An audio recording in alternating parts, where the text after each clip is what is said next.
guys, Andy here, and I'm here to bring you all things mundane and makeup related. If that's your vibe, I'd love it if you would subscribe to part of my little slice of the internet. And in today's video, I'm bringing you my June update for the Pan the Alphabet Project Pan. So if you want to see the big update and what happened, then let's go ahead and just get on into it. So, if you haven't been keeping up with this project, this was originally done on Instagram by Finale Panning. I will have all the details listed in the description box.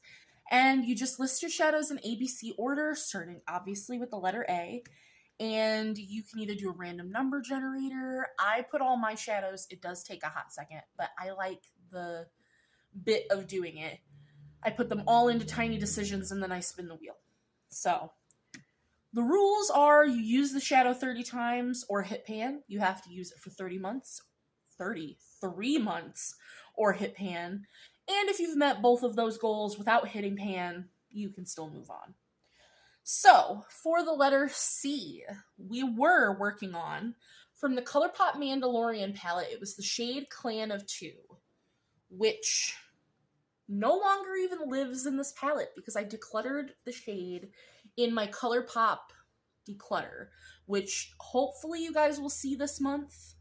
It'll go up at some point.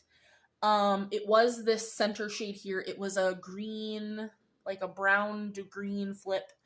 I will do my best to go take a photo of it from the last video, but I ended up using it once in May because I asked you guys in the last video, like, I was explaining how much I didn't like that shade, which I can put this palette away because it's not even in this palette.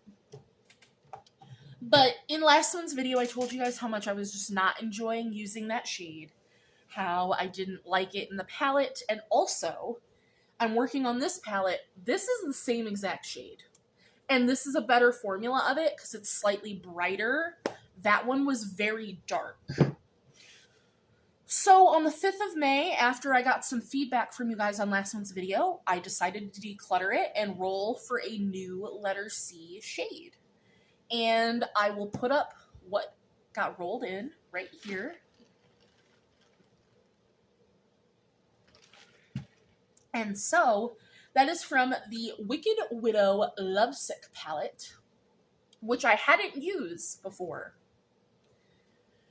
And this is the color story. I have already no pan left behind the palette by this point, so that is super exciting. I really do love this palette.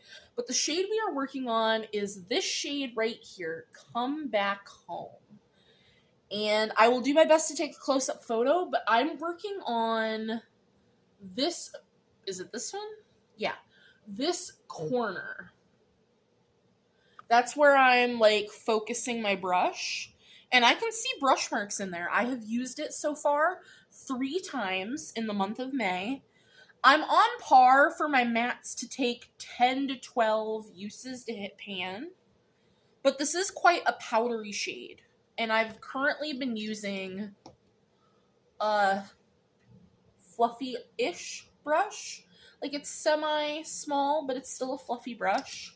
So it's in my look today with some other things, but that is the shade. Like I said, I'll do my best to try to take close-up photos. If I have a photo of it up close, you'll be seeing that on the screen. But I've used it 3 times so far. This is the shade we are now working on.